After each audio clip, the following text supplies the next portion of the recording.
"You're not worth my name," the billionaire said as he walked away. 6 years later, she returned wearing a wedding dress, and his 4 children stood beside her. "Hi, my beautiful family. Welcome back to your very own Mr. Peter Family channel. May the Almighty cloak every woman in unbreakable courage, soft mercy, and a peace that nothing in this world can steal. May every scar turn into wisdom, every night into sunrise, and every heartbreak into strength that lifts entire generations. You are the quiet miracle in loud worlds, the gentle fire in cold seasons, the heartbeat that refuses to stop loving. May your steps be guided, your spirit be protected, and your soul rest in a grace that never ends. My precious family, don't hold back your voice tonight. Your presence keeps this home breathing. A like is a touch of unity. A comment is a flame of hope. This is Mission 1000 Blessings, for every woman who carries storms inside her, yet still chooses to shine. If love lives in your heart, like this video. If your soul walks in faith, comment, "I stand with Mr. Peter." Hi, my beautiful and loyal family. Welcome again to the Mr. Peters family. The words came at 2 in the morning, and they tasted like poison in Alex Andrews' mouth. "I've been sleeping with Vivian Ashford for 6 months," he said, and watched Jill Nash's entire world collapse in the space between heartbeats. She stood by their bedroom window in the silk nightgown he'd bought her last Christmas, one hand pressed against the slight curve of her belly where their children were growing, and the silence that followed his confession was so complete he could hear his own pulse hammering in his ears. Jill didn't scream. She didn't cry. She simply turned to look at him with eyes that had gone completely empty, and that emptiness was more terrifying than any rage could have been. Outside their penthouse windows, the city glittered with 1,000 lights, indifferent to the destruction happening in this expensive room where they'd once been happy. "You're telling me this tonight," Jill said finally, her voice so quiet he had to strain to hear it. "The night before my appointment, the appointment where they're going to tell us if the bleeding means I'm losing the pregnancy." Alex felt something cold slide down his spine. He'd forgotten about the appointment. No, that wasn't true. He'd deliberately chosen this moment because some dark, cowardly part of him hoped the confession would make the problem disappear.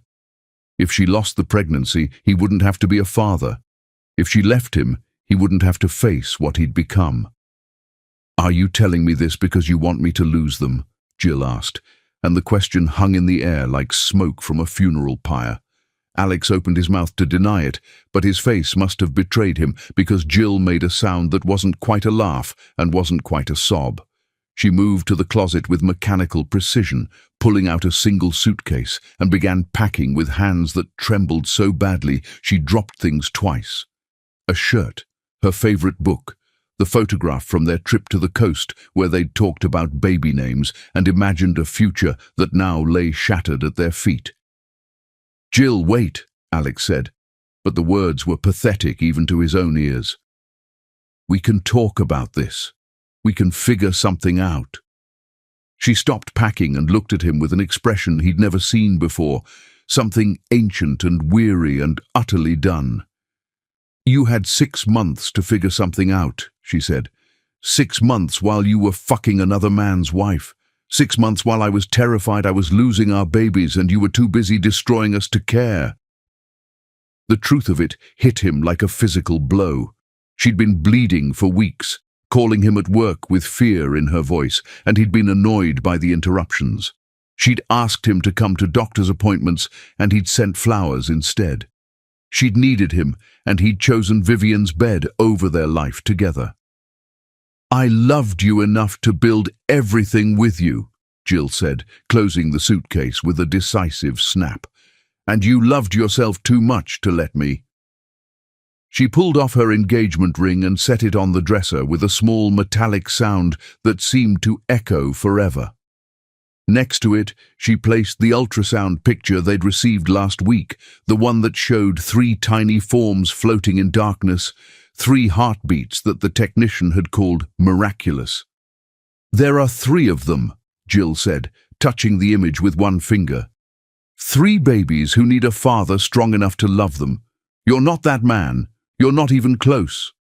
She picked up her suitcase and walked toward the door, and Alex stood frozen, watching his entire life walk away in a silk nightgown and bare feet. At the threshold, Jill stopped, without turning around. "I hope she was worth it," she said. "I hope every single moment with her was worth losing everything we could have been." Then she was gone, and Alex was alone in the bedroom that suddenly felt like a mausoleum. He stood there for hours, unable to move, staring at the ring and the ultrasound picture she'd left behind. 3 heartbeats, 3 lives he'd just abandoned because he was too much of a coward to face his own fear. At dawn, his phone rang. The building's security guard, voice tight with panic, telling him there was an emergency in the lobby. Alex ran for the elevator in bare feet, his heart a drum of terror in his chest, and when the doors opened, he saw what his cowardice had cost. Jill lay crumpled on the marble floor in a spreading pool of blood so dark it looked black under the lobby lights. Her eyes were closed, her skin the color of old paper, and the paramedics surrounding her moved with the urgent efficiency of people fighting death itself. "How long has she been here?" one of them barked at the security guard. "Maybe 30 minutes. I did rounds and she was sitting on the bench, and when I came back, she was on the floor." 30 minutes. She'd made it to the lobby and collapsed, and no one had known. She'd been hemorrhaging alone while Alex stood upstairs staring at an ultrasound picture, and the realization made him want to tear his own skin off. "Is she pregnant?" a paramedic asked, and Alex managed to nod. "How far along?" 3 months, triplets. She's been having complications." The paramedics exchanged a look that made his blood turn to ice. One of them started an IV, while another radioed the hospital, speaking in rapid medical terminology Alex couldn't follow. They loaded Jill onto a stretcher, and her head lolled to one side, lifeless and terrifying. "Is she going to die?" Alex asked, and his voice sounded like it belonged to someone else. "We're doing everything we can," one paramedic said, which wasn't an answer at all. They rushed her toward the ambulance and Alex tried to follow, but a paramedic blocked his path. "Are you the father?" "Yes, I'm her fiancé." "Then you need to understand something," the man said, and his eyes were hard as stones. "If we'd gotten here 5 minutes later, she'd be dead. Your fiancé was bleeding out on that floor while you were somewhere else. Whatever you were doing, I hope it was worth her life." The ambulance doors slammed shut, and the siren wailed into the morning, and Alex stood on the sidewalk in his pajamas, watching them take away the only person he'd ever truly loved. The marble floor where Jill had lain was still slick with her blood, and the security guard was calling a cleaning crew, and the sun was rising over the city like this was just another ordinary day. But nothing would ever be ordinary again, because Alex had finally understood what he'd done. He'd confessed his affair the night before her critical appointment because he was too selfish to face responsibility. He'd let her walk out bleeding and terrified because his shame mattered more than her safety. He'd killed something precious through sheer cowardice, and the triplets growing inside her might not survive his cruelty. Alex fell to his knees on the bloody marble and understood with perfect clarity that he'd destroyed the only thing in his life that had ever truly mattered, and there was no way to undo what he'd done.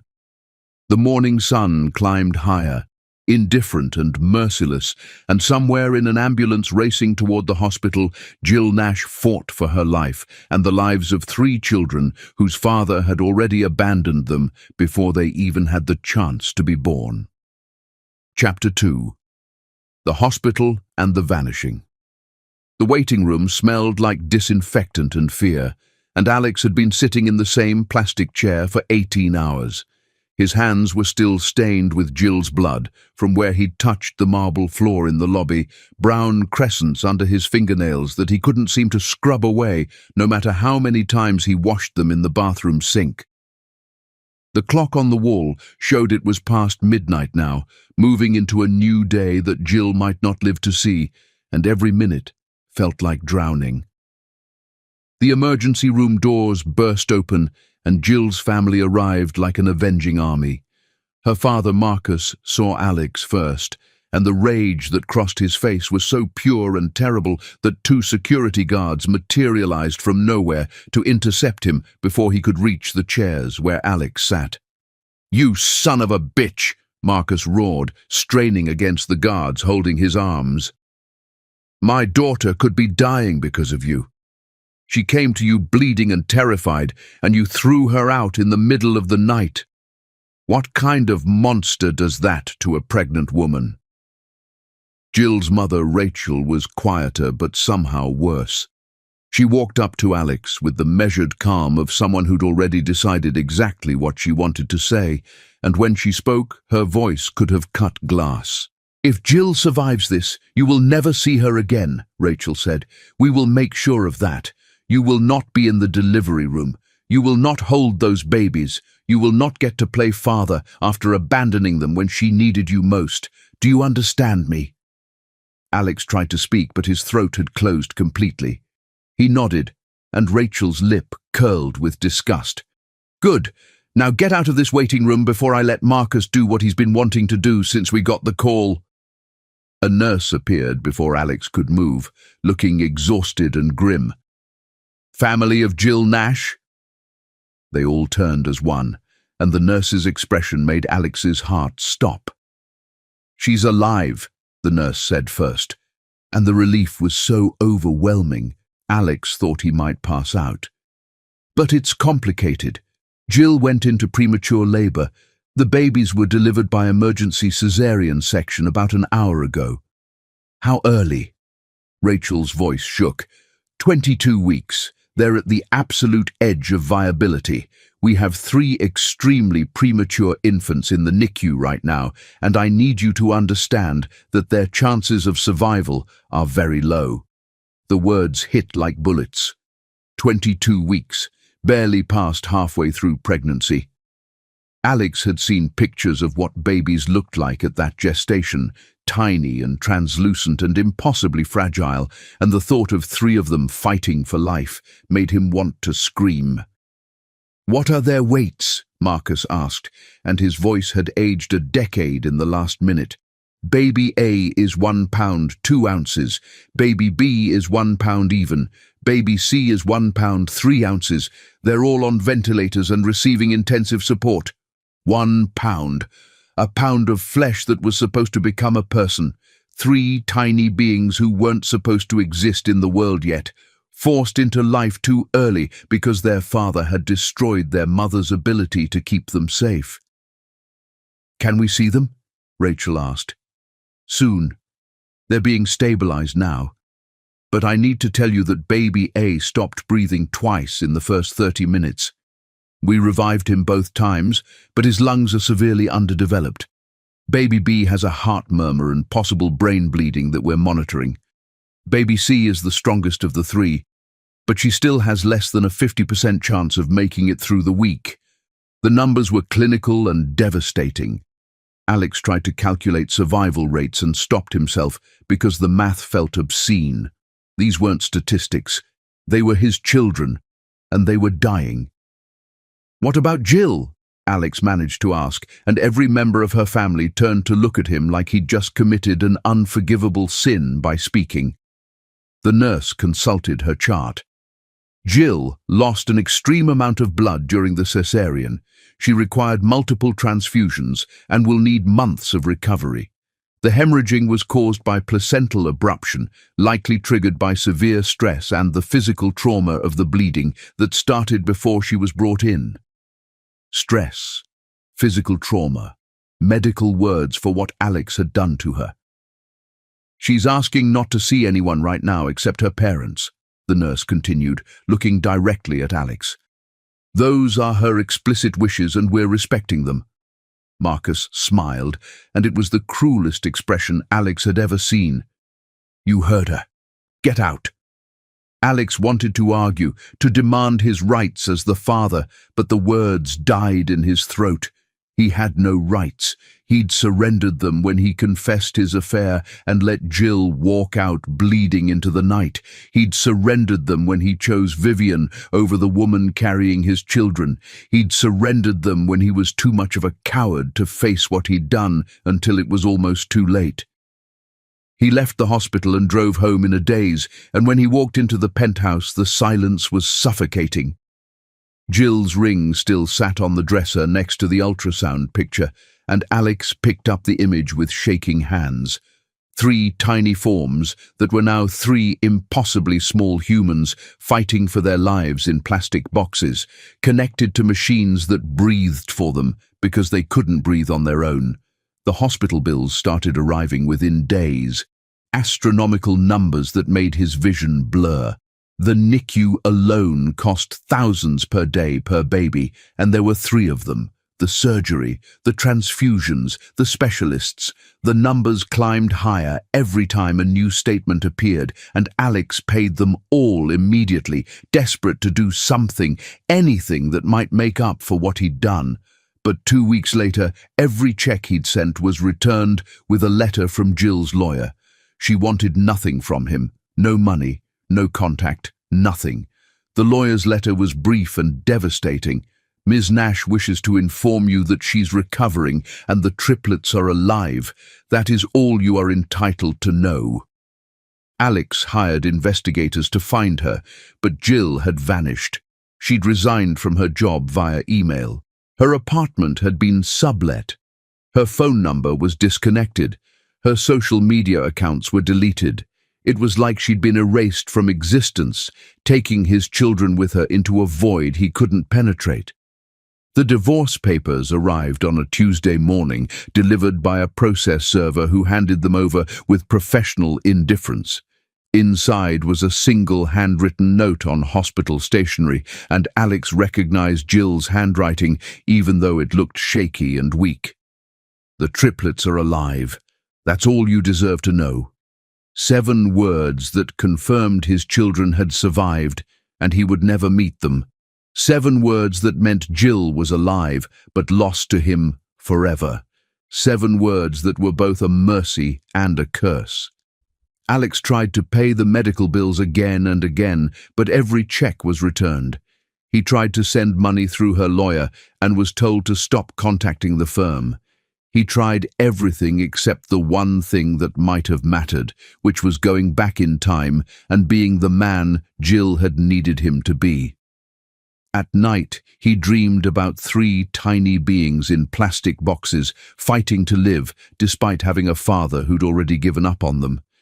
He dreamed about Jill bleeding on marble floors, about ambulance sirens, about the moment he'd chosen his own fear over their family. He dreamed about different choices and woke up every morning to the same reality. He'd destroyed everything that mattered, and there was no way back. The penthouse felt like a tomb. Jill's things were still scattered throughout it, small reminders of the life they'd built together. Her coffee mug in the kitchen cabinet, her books on the shelf, the blanket she liked to curl up with on the couch. Alex couldn't bring himself to pack them away or throw them out, so he lived among the ghosts of what he'd lost. His mother called once. The conversation lasted less than 5 minutes and ended with her telling him she was ashamed to have raised such a coward. His friends stopped reaching out after he ignored their messages for weeks.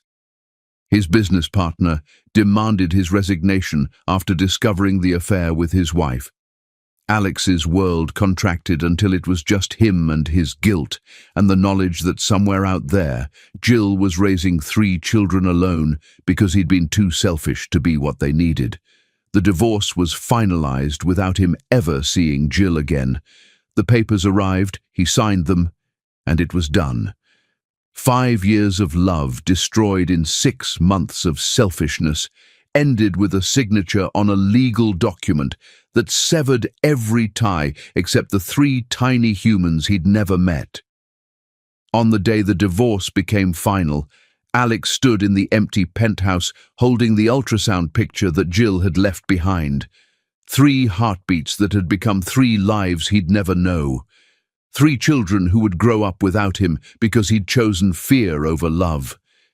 He pressed the picture to his chest and finally let himself break completely, sobbing alone in the place where his family should have been, understanding with perfect clarity that some mistakes are too enormous to ever be forgiven and some damage can never be repaired, no matter how desperately you want to undo what you've done. Chapter 3. The affair implodes and the consequences. 6 months after Jill vanished, Alex's life caught fire and burned to ash while he watched. The first match came from Vivian Ashford's husband, Thomas, who discovered the affair through hotel receipts and text messages that Vivian had been careless enough to leave accessible. Thomas was a powerful man with powerful connections, and he used every single one of them to systematically dismantle Alex's professional existence.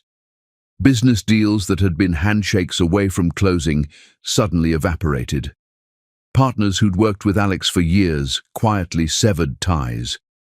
His company's stock price tumbled as rumors of ethical violations spread through industry channels like poison.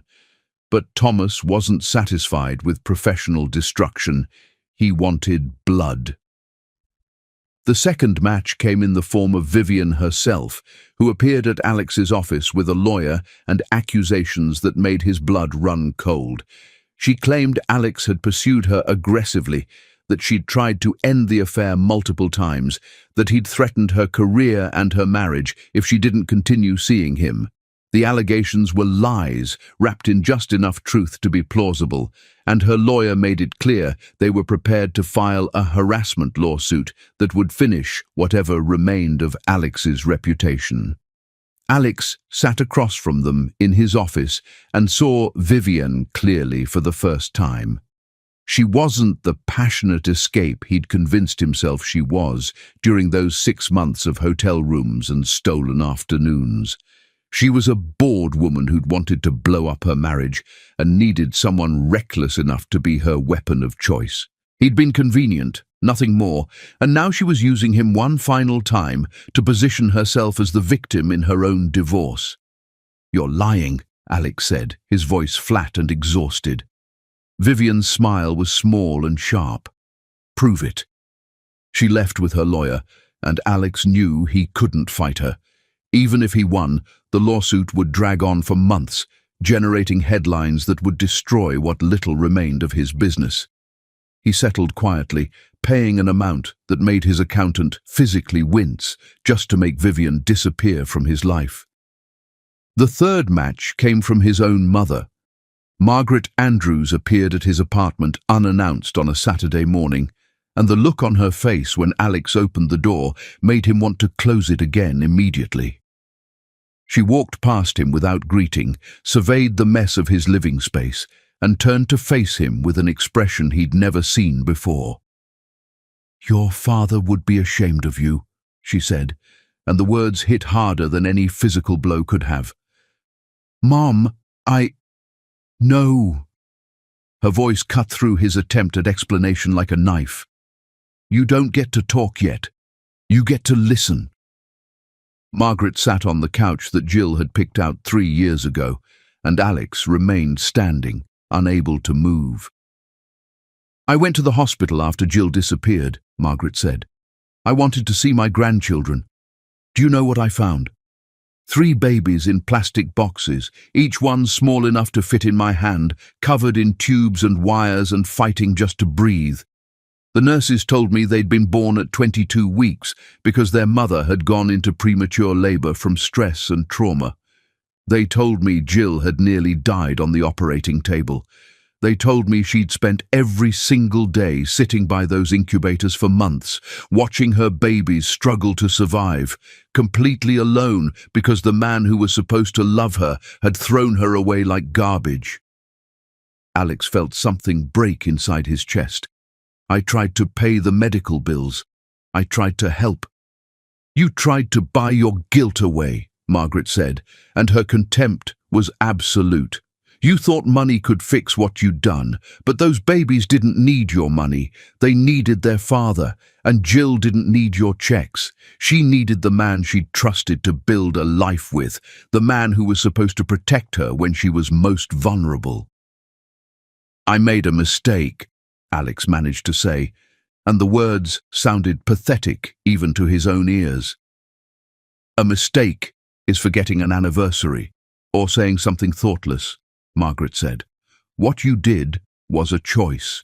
You chose to have an affair. You chose to confess it the night before Jill's critical medical appointment.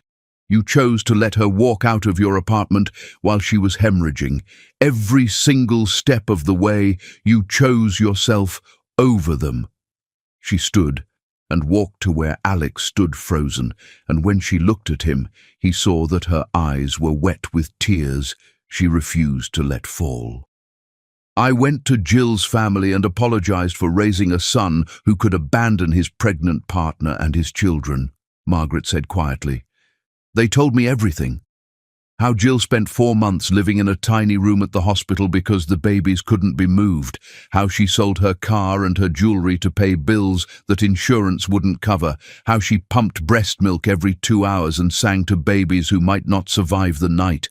How she did all of it alone because you were too busy feeling sorry for yourself to actually be there. Alex couldn't breathe. The image his mother painted was worse than anything he'd imagined. I have 3 grandchildren I will never meet because of your selfishness, Margaret continued, and I hope you understand that I blame you completely. Not Jill for leaving, not her family for protecting her. You. This is your fault, Alex, and you have to live with it. She walked to the door and paused with her hand on the handle. Your father died when you were 10, and I raised you alone. I worked 2 jobs to put you through college. I taught you to be honest and kind and strong. And somehow you became a coward who runs away when life gets difficult. I don't know where I failed you, but I know I can't be around you right now. Not until you understand what you've done. Then she left, and Alex was alone again in the apartment that felt more like a prison every day. The weeks that followed were a blur of professional disasters and personal isolation. Alex threw himself into rebuilding his company, working 20-hour days because exhaustion was better than thinking. He fired people who'd been loyal to him because Thomas Ashford demanded it. He closed divisions that had been profitable because his reputation was too damaged to maintain key relationships. He watched everything he'd built professionally crumble while his personal life remained a wasteland. Late one night, drunk on whiskey and self-loathing, Alex pulled up satellite images of hospitals in the region, trying to guess where Jill might have taken the triplets for their NICU stay.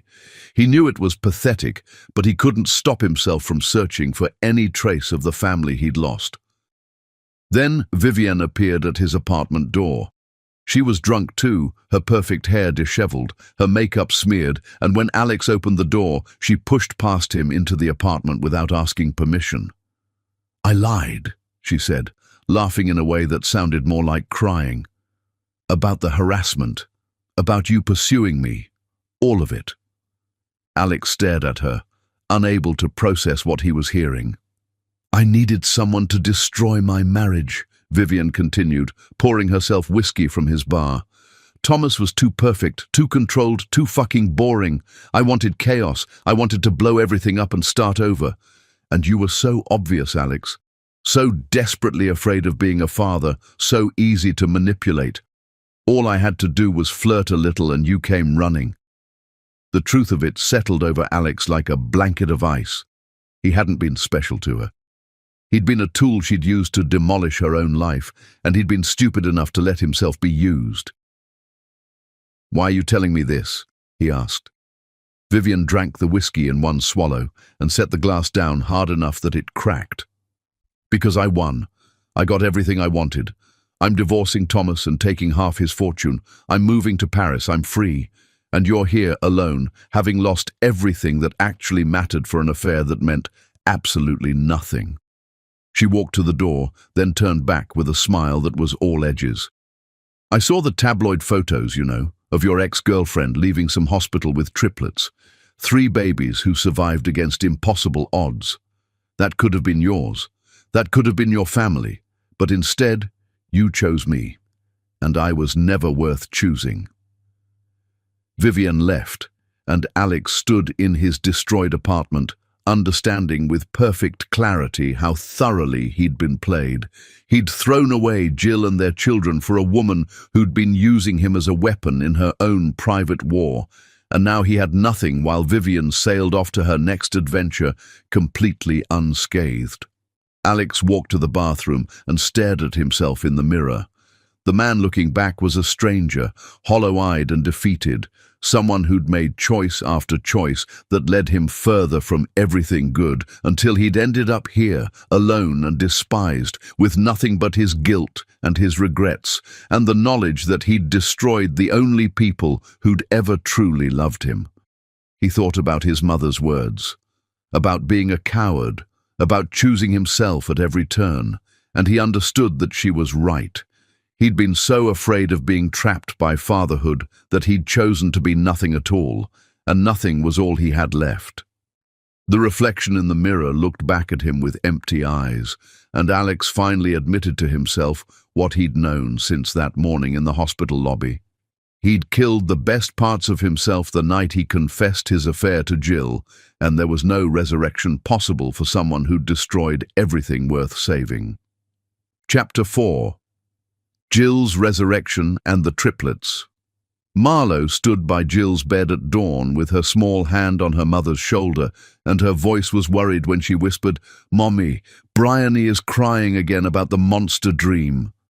Jill opened her eyes to her daughter's face inches from her own, those serious brown eyes that saw too much and worried about everything, and dragged herself from sleep that felt more like unconsciousness.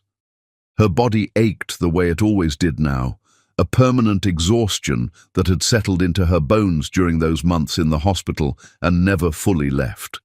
The scar from her cesarean pulled tight when she sat up, a reminder etched into her flesh that she carried everywhere. "I'll get her, baby," Jill said, touching Marlo's cheek. "Go back to bed for a little while." But Marlo didn't move, just stood there watching her mother with that expression that made Jill's heart crack a little. Her oldest daughter had learned too young that mothers could break, that life was fragile, that someone had to stand guard against the darkness. At 4 years old, Marlo had already appointed herself the family's protector, and nothing Jill said could convince her it wasn't her job. Jill found Bryony in the room the girls shared, curled in a ball with her favorite stuffed rabbit clutched to her chest, tears streaming down her face. The monster dream again, the one that came at least once a week and left Bryony shaking and scared. Jill gathered her youngest daughter into her arms and felt the small body relax against her, and she rocked her slowly while humming the lullaby her own mother had sung to her decades ago. "The monster can't get you," Jill whispered into Bryony's curls. "I'm here. Marlo is here. Callahan is sleeping right down the hall. We're all safe." Bryony's sobs quieted gradually, and Jill held her until the breathing evened out into sleep. She tucked her daughter back into bed and stood there looking at the 2 girls in their matching twin beds, Marlo pretending to sleep but still watching through half-closed eyes, and felt the weight of everything she carried pressed down on her shoulders until she could barely stand. Down the hall, Callahan was awake now too, his door open and his room a disaster of building blocks and toy cars.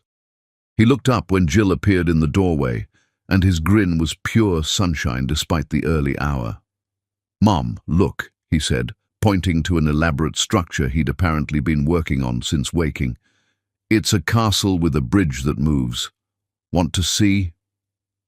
Jill sat on the floor next to her son and watched him demonstrate the bridge mechanism he'd engineered with blocks and string, his hands moving with the confident precision of someone who understood how things worked on an instinctive level. Callahan talked constantly, questions tumbling out of him faster than she could answer them, his mind always 3 steps ahead of wherever the conversation started. Why do bridges need to move? How do they know when to go up and down? What if a boat comes and the bridge is closed? Can bridges break? Have you ever seen a broken bridge? Jill answered each question as best she could, her exhausted brain struggling to keep up with her son's endless curiosity. This was her life now, this constant motion between three small humans who needed her in different ways at all hours, and the tiredness had become so much a part of her that she barely remembered what it felt like to be rested. She made breakfast while the triplets argued about who got which bowl, mediated the fight that erupted when Callahan took Marlowe's favorite spoon, cleaned up the milk that Bryony spilled across the table. She got them dressed in clothes that almost matched, found Marlowe's missing shoe, convinced Callahan that yes, he did have to wear pants today, helped Bryony pick out the specific hair clips that matched her shirt. She packed 3 lunches, found 3 backpacks, loaded 3 children into her aging car and drove them to their preschool while they sang songs in the back seat and argued about whether clouds or rain were better. The preschool drop-off was chaos as always, other parents juggling their own morning disasters, teachers greeting children with practiced patience. Jill kissed each of her children goodbye and watched them run inside, Marlowe holding Bryony's hand, Callahan racing ahead to tell his teacher about his moving bridge. Then she sat in her car in the parking lot and let herself breathe for the first time since dawn.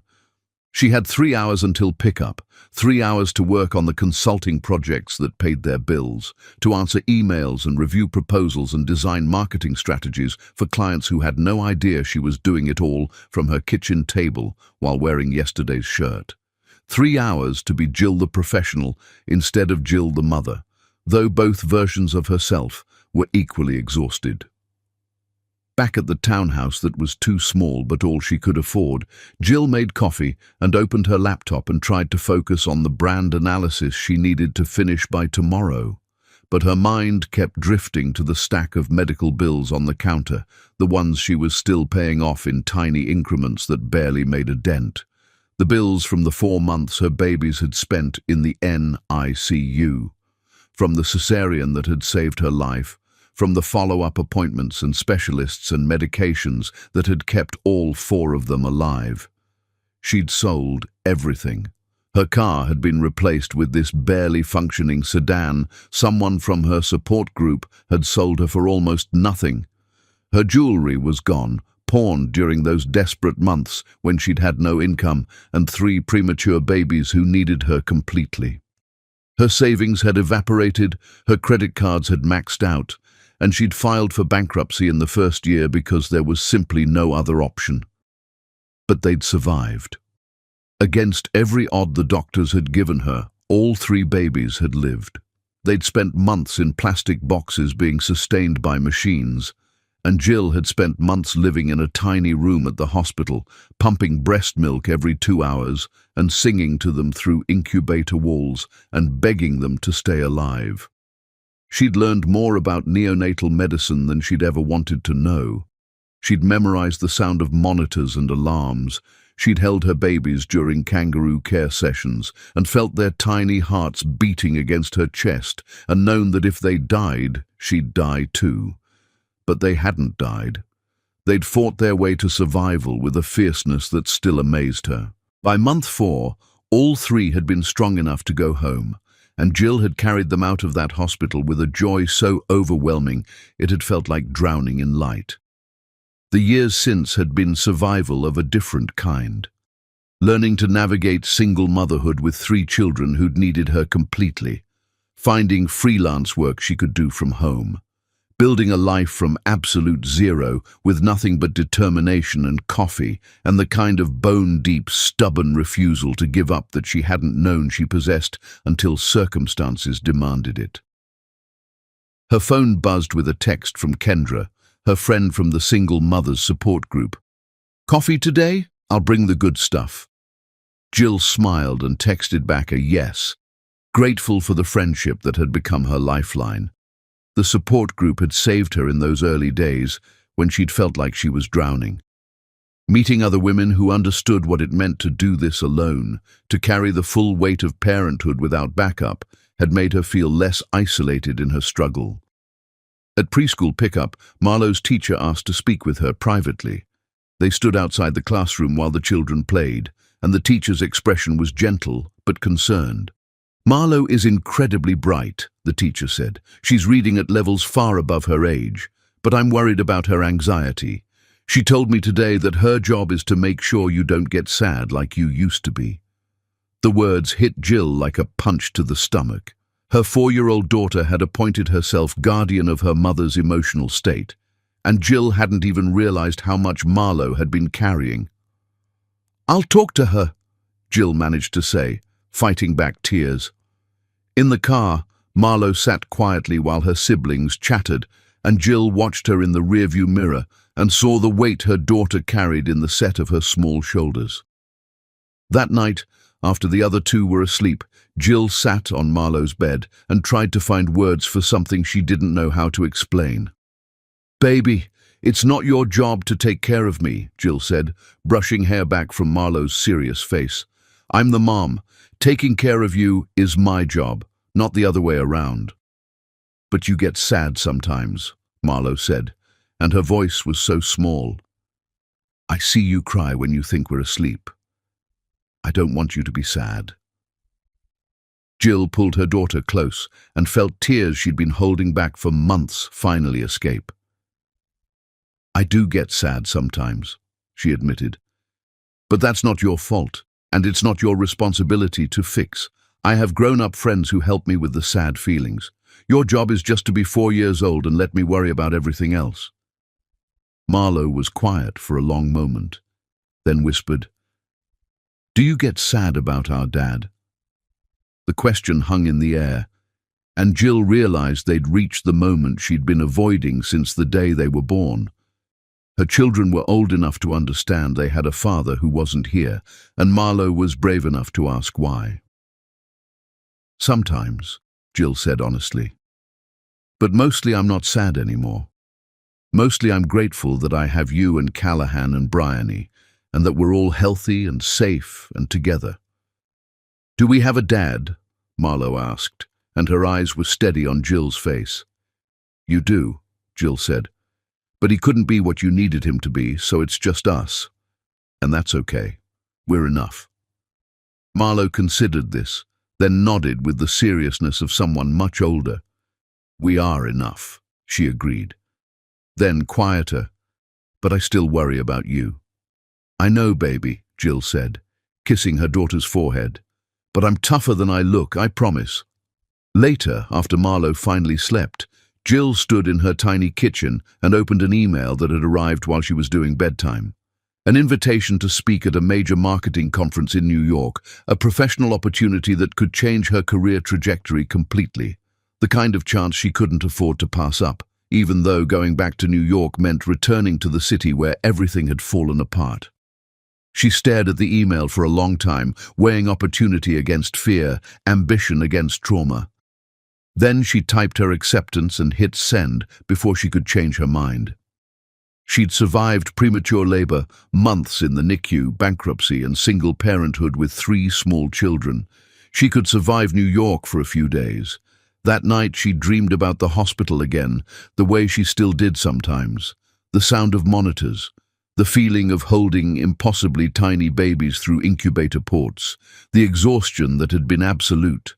But when she woke, her children were breathing safely in their beds down the hall, and she'd built this life alone from nothing, and that was something to be proud of, even when her body ached and her bank account was nearly empty, and fear lived in the back of her throat like something permanent. She'd survived. They'd all survived. And if she could do that, she could do anything. Chapter 5. The Conference Collision. The hotel lobby smelled like expensive flowers and old money, and Jill felt like an imposter walking through it with her discount suitcase and her conference badge. New York had changed in the years since she'd left, or maybe she had changed, and the city was exactly the same, indifferent to the small tragedies that happened in its expensive apartments and sterile hospital rooms. She'd taken a red-eye flight to save money, leaving the triplets with Kendra, who'd insisted it was no trouble, even though Jill knew 3 4-year-olds were always trouble. The guilt of leaving them had followed her across the country, but this conference could open doors she desperately needed opened. Her presentation was scheduled for the second day, which gave her time to attend other sessions and network with people who'd heard of her work through industry channels. She'd built her consulting reputation slowly, one brilliant campaign at a time, working twice as hard as anyone else because she had to. Single mothers didn't get the luxury of mediocrity, so Jill had become exceptional instead. The first morning session was about authentic storytelling in crisis management, and Jill took notes with the focused intensity that had become her default mode. Survive, succeed, build something better from the wreckage of what was lost. That was the story of her life now, even if the conference attendees had no idea why her insights about rebuilding brand trust came from such personal experience. She was standing in line for conference coffee when she saw him. Alex Andrews stood 30 feet away, talking to someone Jill didn't recognize, and the world tilted sideways so violently she thought she might fall. He looked different, older. There were lines on his face that hadn't been there 5 years ago, and his hair was shorter, and he wore his suit like armor. But his hands were the same, and the way he tilted his head when listening was the same, and Jill felt like someone had reached into her chest and squeezed her heart until it burst. She turned to leave, but it was too late. His eyes found her across the crowded conference hall, and the recognition on his face was instantaneous and devastating. For 3 heartbeats, they simply stared at each other across distance that felt infinite, and then Alex was moving toward her with the inevitability of a car crash. "Jill," he said when he reached her, and her name in his voice sounded like goodbye and hello, and every word they'd never said to each other in the years between. "Alex." Her voice came out steady, which was a miracle considering her hands were shaking so badly she had to grip her coffee cup with both hands to keep from spilling it. "You're here for the conference." Stupid question, obvious answer, but neither of them seemed capable of anything beyond stating the evident. "I'm speaking tomorrow on authentic brand storytelling." "I saw your name on the schedule." He was lying. She could see it in the way his eyes wouldn't quite meet hers. He hadn't known she'd be here, hadn't prepared for this collision any more than she had. They stood there in the middle of the conference hall while people flowed around them, 2 people who'd once known each other's bodies and thoughts and dreams, now strangers, making awkward small talk. Jill wanted to run. She wanted to scream. She wanted to ask him if he knew what it felt like to nearly die bringing his children into the world, if he understood what those months in the NICU had cost her, if he'd spent even one night lying awake wondering if his babies were alive or dead. Instead, she said, "How have you been?" "Fine, good. The company recovered from some difficulties a few years ago. We're doing well now." He was babbling, words falling out of him like water. "You look good. You look really good." She didn't. She knew that. She looked exhausted because she was always exhausted. She looked older because surviving what she'd survived aged you in ways that had nothing to do with time. But she smiled anyway, her professional conference smile, and said, "Thank you." "I wanted to ask—" Alex started, then stopped, and Jill saw him gathering courage for something. "The pregnancy. Were you—" He couldn't even finish the sentence, and Jill felt rage bloom hot and bright in her chest. 5 years. 5 years he'd had to wonder if his children had survived, and he couldn't even ask the question directly. "I had triplets," she said, her voice quiet and deadly. "They lived. You missed everything." Alex went white, actually swayed on his feet like she'd hit him. "Triplets? They're alive. Are they healthy? What are their names? Can I—" "No," Jill interrupted, and the word was final. "You don't get to know them. You don't get to ask about them. You had one chance 5 years ago and you chose yourself. So now I'm choosing them by keeping you far away." "Jill, please. I know I don't deserve anything, but they're my children too." "They're mine," Jill said, and her voice was ice. I kept them alive when you threw us away.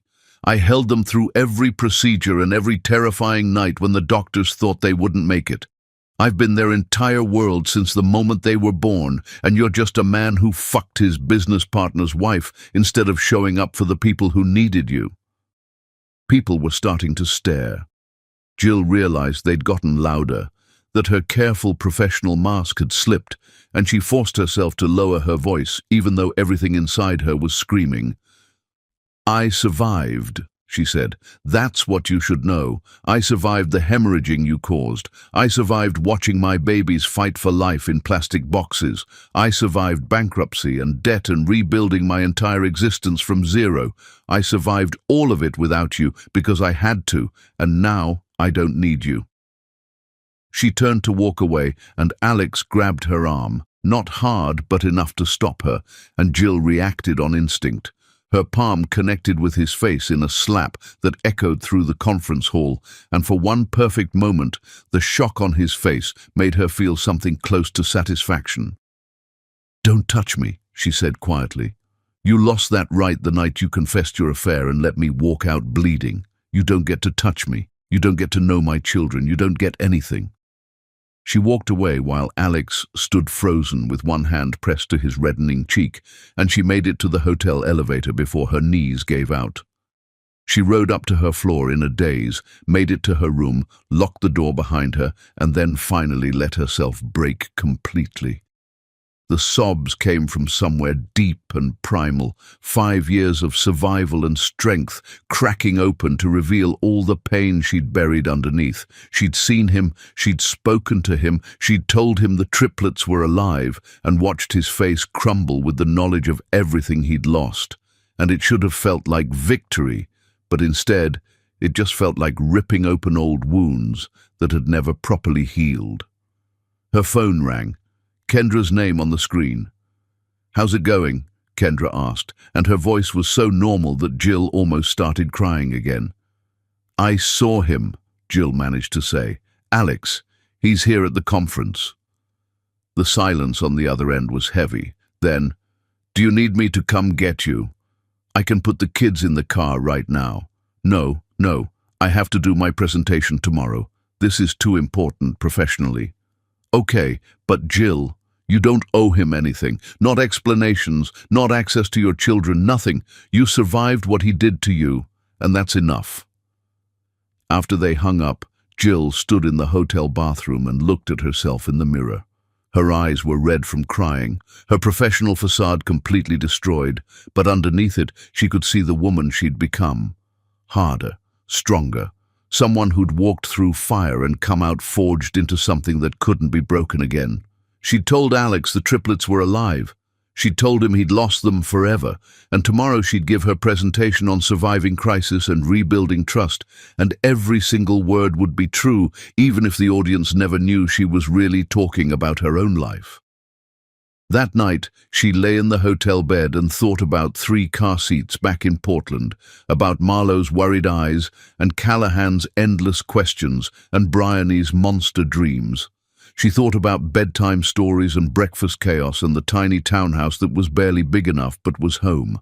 She thought about the life she'd built alone and realized with sudden clarity that Alex showing up didn't diminish any of it.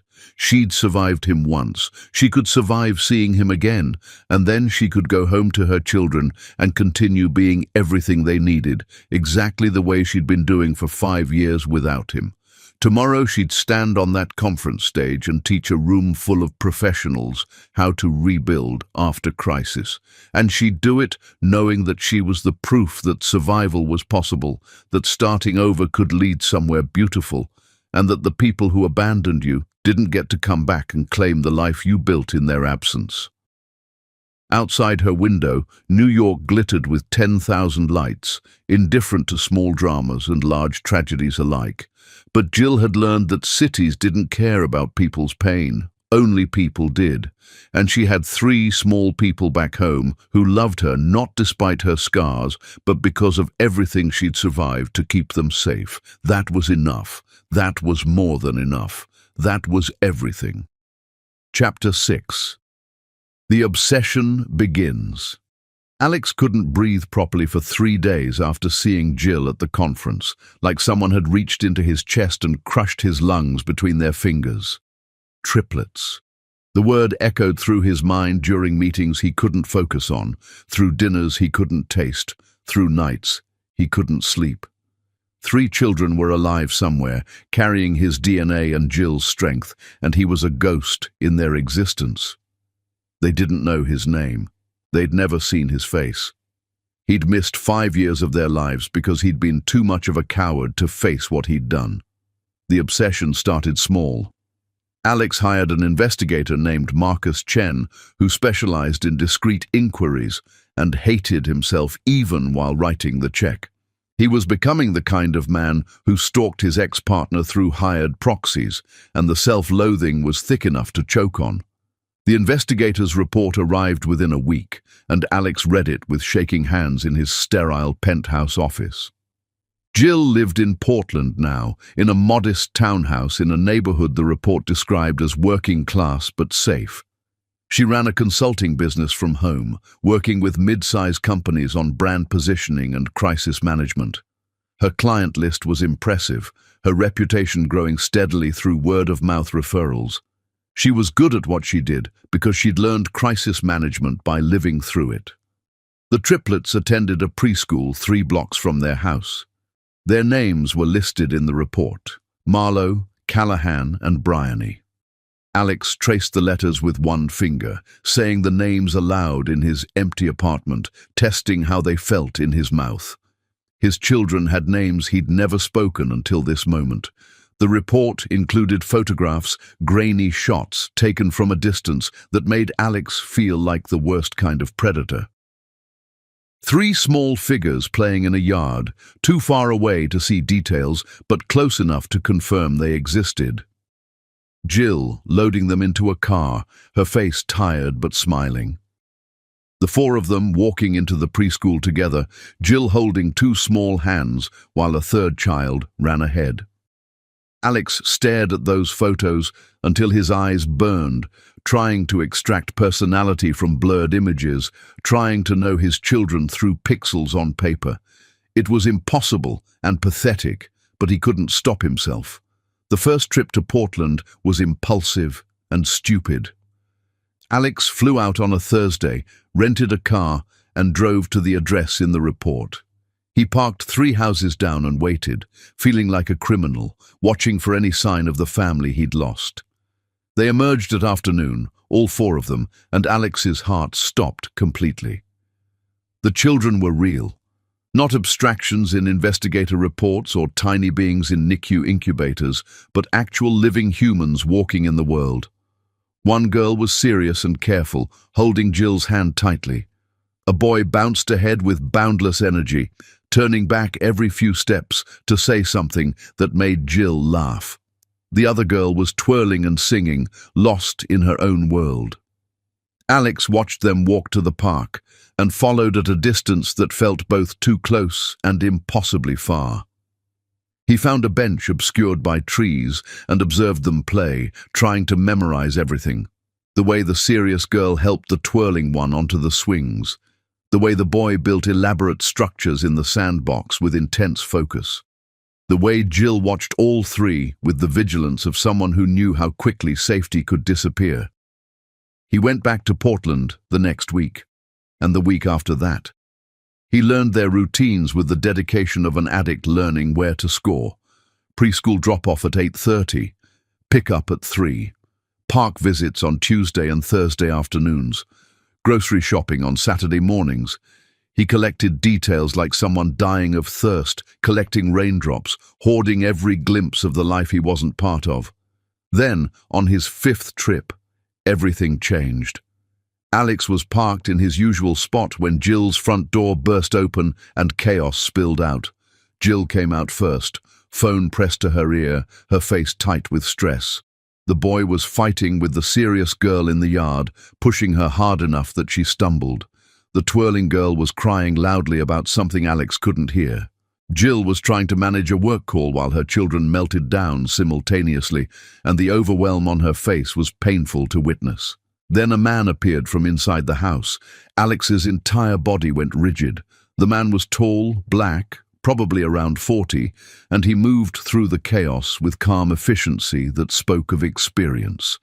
He separated the fighting children without raising his voice, got the boy to apologize with just a few quiet words, picked up the crying girl and held her until she calmed. Then he looked at Jill, still struggling with her work call, and simply gestured that he had this handled. Jill's relief was visible even from Alex's car. She nodded gratefully and focused on her call, while the man managed all 3 children like it was the most natural thing in the world. He helped the boy build something with sticks. He braided the serious girl's hair with practiced hands. He made the other girl laugh by pretending to be a monster she could defeat. An hour later, the man left. He kissed Jill goodbye on the porch, nothing passionate but comfortable and familiar, and all 3 children hugged him and waved as he drove away. Alex watched them disappear back into the house and then sat in his car with his hands gripping the steering wheel hard enough that his knuckles went white. Another man had become the father he'd refused to be. Another man knew his children's laughs and their fights and how to braid their hair. Another man got to kiss Jill goodbye and be part of the family that should have been Alex's. The pain was so intense, Alex thought he might actually be having a heart attack. He leaned forward until his forehead touched the steering wheel and tried to breathe through agony that felt physical. He'd known intellectually that Jill might have moved on, might have found someone else, but seeing it was different. Watching another man be effortlessly good at everything Alex had been too afraid to try was its own special kind of hell. Alex followed the man's car.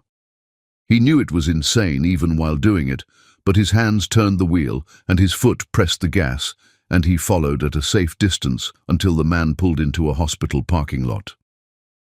Alex watched him walk inside wearing scrubs, watched him stop to talk with other staff members, watched him disappear into the building that said Children's Hospital in large letters above the entrance.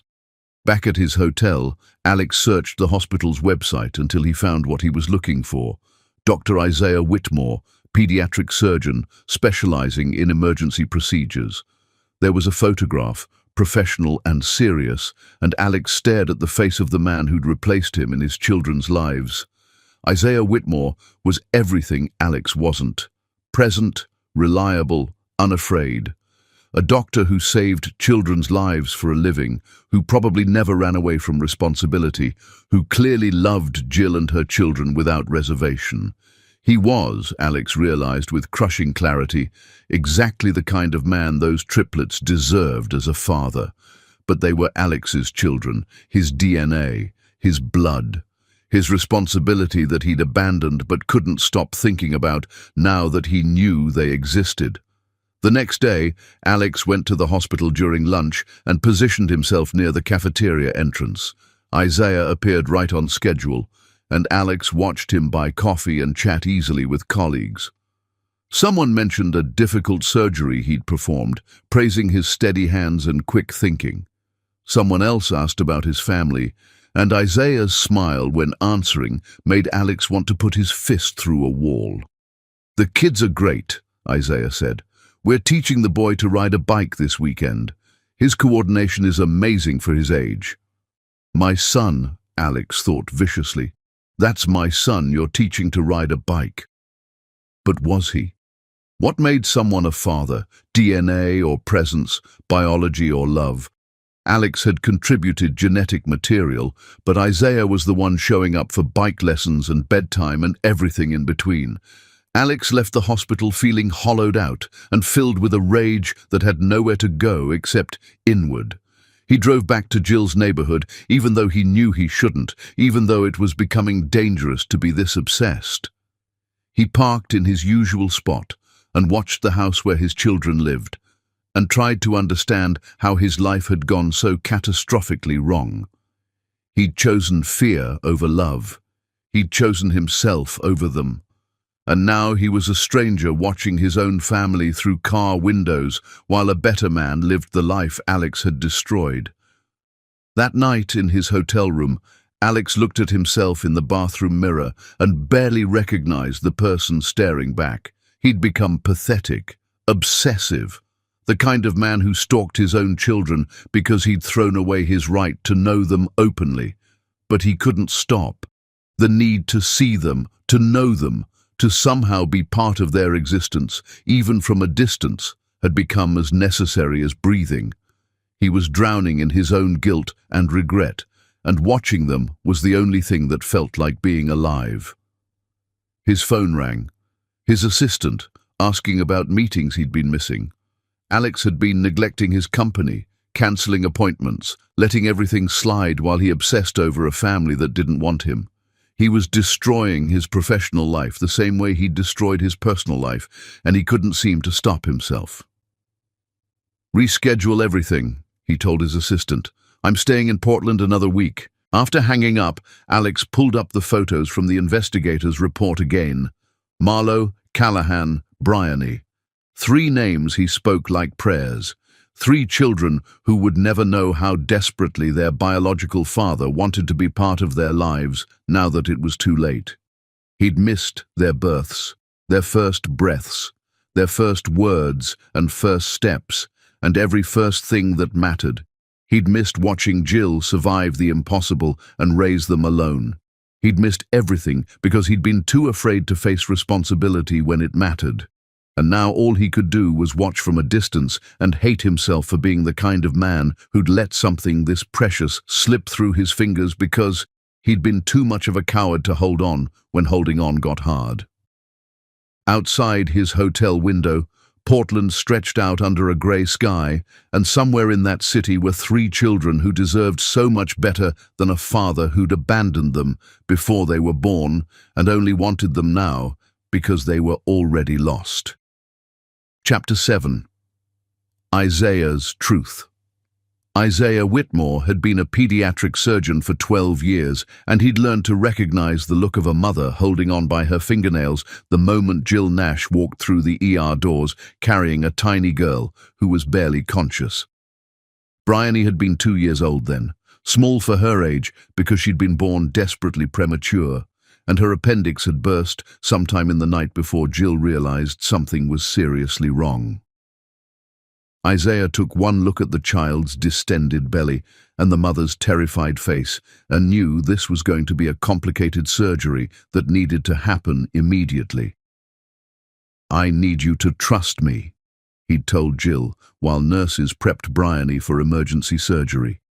"She's going to be okay, but you need to let us work."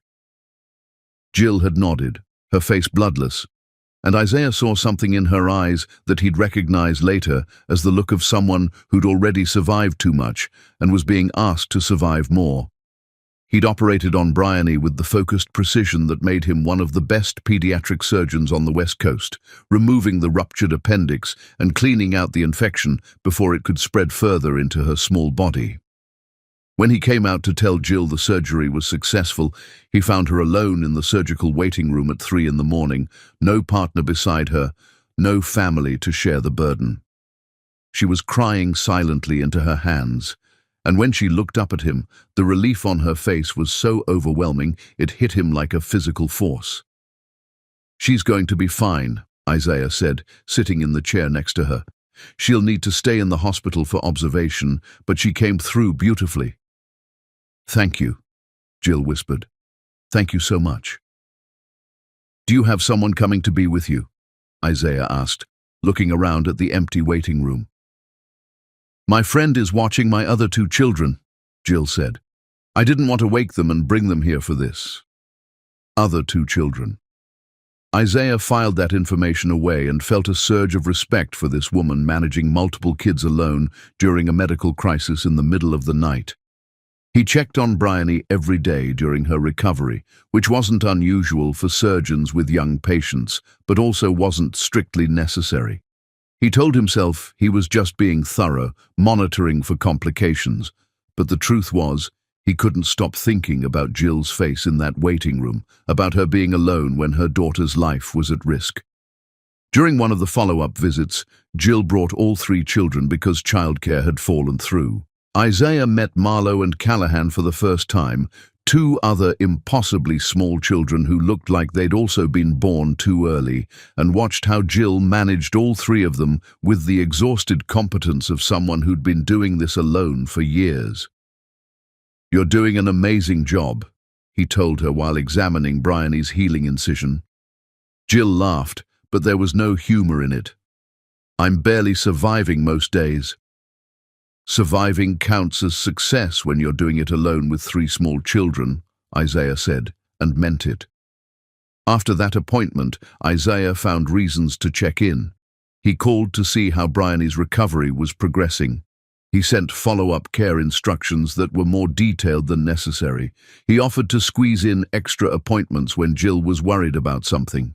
He told himself it was good medical practice, but his colleagues started teasing him about the pretty mom he couldn't stop thinking about. 6 months after Bryony's surgery, Isaiah ran into Jill at a coffee shop near the hospital. She was there alone, laptop open, phone pressed to her ear, while managing what sounded like a complicated work crisis. When she hung up, she looked defeated, and Isaiah approached her table before he could talk himself out of it.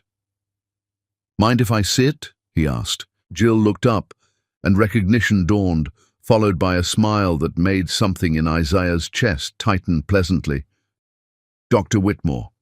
"Of course." They talked for 2 hours.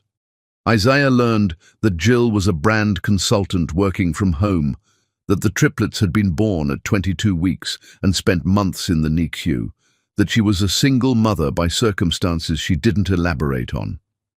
Jill learned that Isaiah had become a surgeon because his younger brother died from a childhood illness that better medical care might have prevented, that he loved his work, but sometimes felt like he was trying to save his brother over and over through his patients.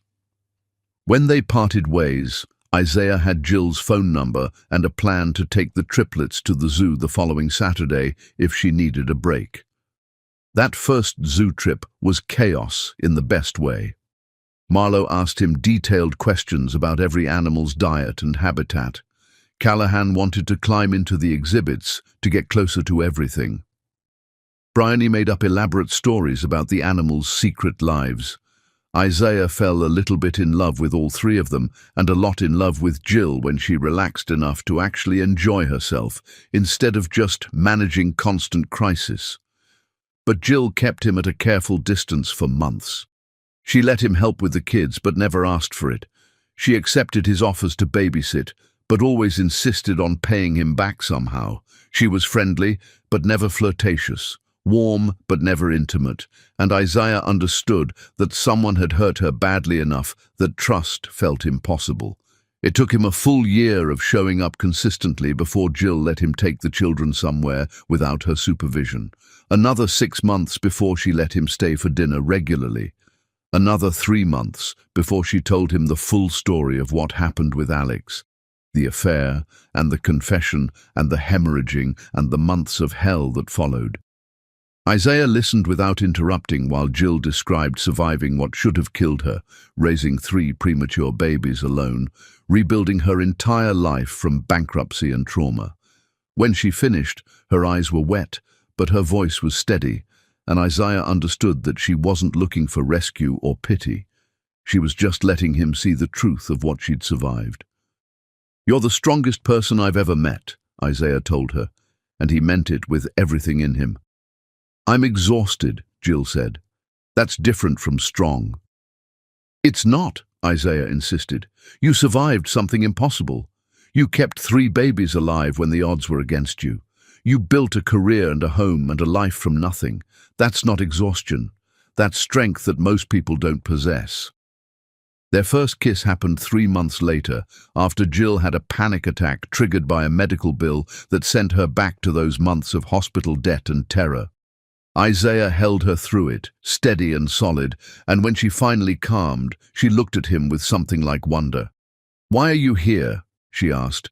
"Why would you choose this? 3 kids who aren't yours, a woman with more trauma than sense, a ready-made family that comes with complications."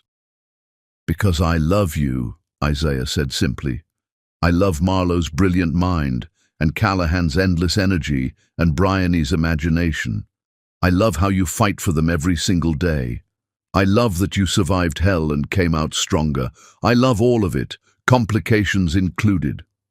Jill cried then, and Isaiah held her, and felt something settle in his chest that had been restless his whole life. This was what he'd been looking for without knowing it. Not perfection, but realness. Not easy, but worth it. They'd been together for 18 months now, and Isaiah had never questioned his choice. He loved those 3 children like they were his own blood. He loved their mother with an intensity that sometimes scared him.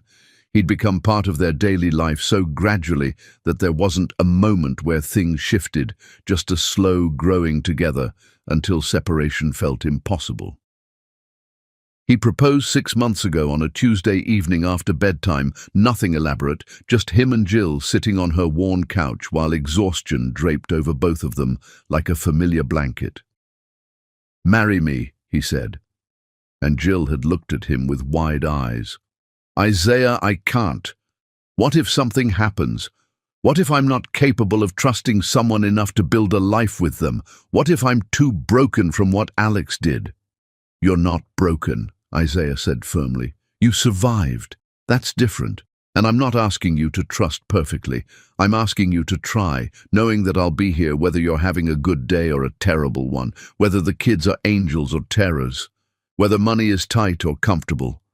I'm asking you to believe that real love shows up, and I've been showing up for you for years now." Jill said no that night, but Isaiah didn't take back the proposal. He just kept showing up, kept loving her children, kept proving through action that he meant every word. He proposed again 3 months later, this time with the triplets present. They'd helped him make a sign that said, "Will you marry our Isaiah?" And the kids held it up while Isaiah knelt in Jill's living room with a ring he'd saved for months to afford. "I'm scared," Jill admitted, tears streaming down her face. "I know," Isaiah said, "but you survived worse than fear.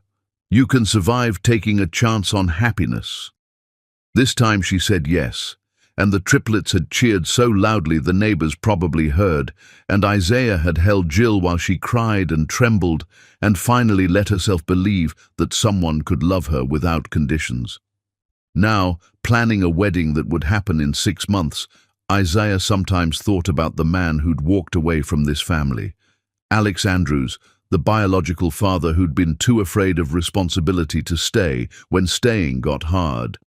Isaiah couldn't comprehend that kind of cowardice. These children were extraordinary. Jill was extraordinary. Walking away from them seemed less like a choice and more like a tragedy of character. But Alex's loss was Isaiah's gain, and Isaiah had learned not to feel guilty about that. He hadn't stolen this family. He'd built a place in it through patience and consistency and love that showed up even when showing up was inconvenient. He'd earned the right to call himself their father through years of being present, and that mattered more than any biological connection. Tonight, putting Marlo to bed because Jill had a deadline crisis, Isaiah listened to her talk about a book she was reading that was too advanced for her age, but that she understood perfectly anyway. "Isaiah," Marlo asked as he was leaving, "are you going to be our dad forever?" "That's the plan," Isaiah said, "if that's okay with you." Marlo considered this with her characteristic seriousness. "It's okay with me. I think Mom needs someone to help her, and you're good at that." Isaiah's heart cracked open a little at her phrasing. Even at 4 years old, Marlo was worried about her mother, felt responsible for things that shouldn't be her burden. "Your mom is amazing," Isaiah told her, "but everyone needs help sometimes, and I like being the person she can count on." "Me too," Marlo said. Then, quieter, "Do we have a real dad somewhere?" The question hung in the air, and Isaiah chose honesty over comfort. "You do. But he wasn't able to be what you needed, so your mom made the brave choice to do it alone until I came along. Will we meet him someday?" "Maybe," Isaiah said, "when you're older, if you want to. But that's years away, and right now you have me and your mom, and that's enough." Marlo nodded and settled into sleep, and Isaiah left her room thinking about the man who'd never tucked her in. never answered her questions, never seen how extraordinary she was. That man's loss, Isaiah thought again, that man's unforgivable, incomprehensible loss. Isaiah went to find Jill and pulled her away from her laptop and into his arms, and she relaxed against him with the trust that had taken years to build. "I love you," he said into her hair. "I love our family. I love the life we're building." "Our family," Jill repeated, testing the words. "I like how that sounds." "Get used to it," Isaiah said, "because I'm not going anywhere. Not today, not tomorrow, not 50 years from now when these kids are grown and giving us grandchildren." Jill pulled back to look at him, and her eyes were wet, but her smile was real. "You really want all of this? The complications and the trauma and the 3 kids who aren't biologically yours?" "I don't want some theoretical easier life," Isaiah said. "I want this life, with you, with them, exactly as it is." And he meant it with everything in him, which was why he'd never understand how anyone could walk away from what he'd found here. This messy, complicated, exhausted, beautiful family that had become his entire world. Chapter 8. The Playground Collision. Alex had been watching his children at the playground for 20 minutes when Callahan climbed too high on the jungle gym and the world turned to slow motion. The boy was fearless in a way that made Alex's heart clench with terror and pride simultaneously. Callahan climbed the metal structure with the confidence of someone who'd never been hurt badly enough to learn caution, reaching for the next handhold without hesitation, always stretching just a little further than seemed safe. Jill watched from a bench with the girls flanking her, Marlo reading a book, and Bryony making flower crowns from dandelions, and Alex could see the tension in Jill's shoulders, even from his position behind the tree line. Callahan reached the top of the jungle gym, higher than he should have been able to climb at his age, and stood up on the narrow platform like a conquering hero. Then he leaned too far to wave at his mother, and his foot slipped. Alex was running before he consciously decided to move. His body reacted on pure instinct, legs pumping across the playground, hands reaching out to catch his falling son before his mind could process what he was doing. Callahan fell backward off the platform, arms windmilling, and Alex was there. He caught the boy against his chest, the impact driving the air from his lungs, and for 3 heartbeats, Alex held his son for the first time. Callahan's weight was solid and real, his heart beating fast from the adrenaline of falling, his small hands gripping Alex's shirt automatically. Alex felt the shape of him, breathed in the smell of him, and something fundamental shifted in his chest that felt like rearranging his internal organs. "Thank you, mister," Callahan said, already wriggling to be put down, the fall already forgotten in the way of children who bounce back from terror in seconds. Alex set him carefully on the ground and knelt to eye level, unable to stop himself from checking for injuries even though Callahan was clearly fine. "You okay? That was a big fall." "I'm okay. Did you see how high I was? That was so cool." Callahan's grin was pure sunshine, and Alex saw his own smile reflected in his son's face, the same crooked tilt to the mouth that he saw every morning in his bathroom mirror. "I saw. You're very brave, but maybe not quite that high next time." "Why not? I can climb really good. My dad's teaching me about balance and stuff." The words hit like bullets. My dad, meaning Isaiah, meaning the man who'd earned that title while Alex watched from the shadows like a ghost. "That's good," Alex managed to say. "You should listen to your dad." Callahan nodded enthusiastically, then ran off to rejoin his sisters, already yelling about his adventure. Alex stood slowly, his hands still tingling from the feeling of holding his son, and that's when he saw Jill. She was standing now, her face sheet white, recognition and fury warring in her expression. She collected her children with quiet efficiency, all 3 of them protesting that they weren't ready to leave yet, and Alex watched her herd them toward the parking lot without a single glance in his direction. He should have let them go. He knew that. but his feet carried him after them anyway, keeping a respectful distance but unable to make himself disappear back into the trees and his car. Jill got the children buckled into their car seats, and only then did she turn to face him. "Don't," she said, her voice low enough that the kids couldn't hear.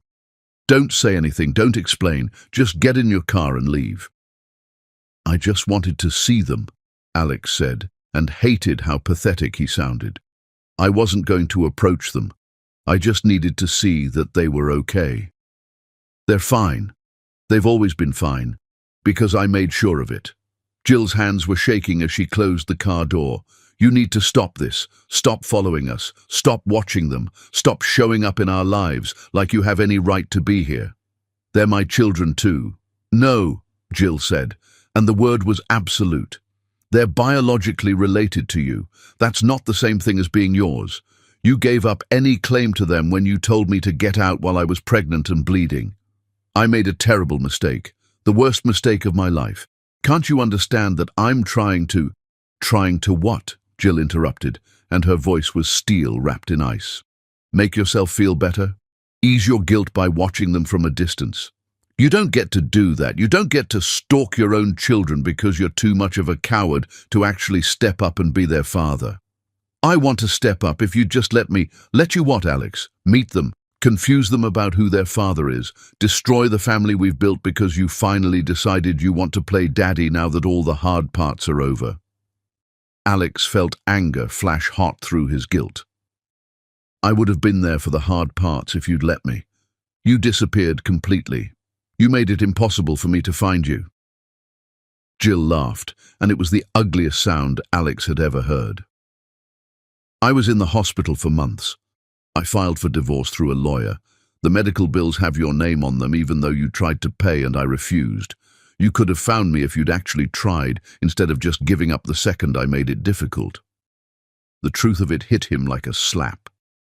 He'd let himself believe Jill had made herself unfindable, but really he just hadn't tried hard enough, because trying would have meant facing what he'd done.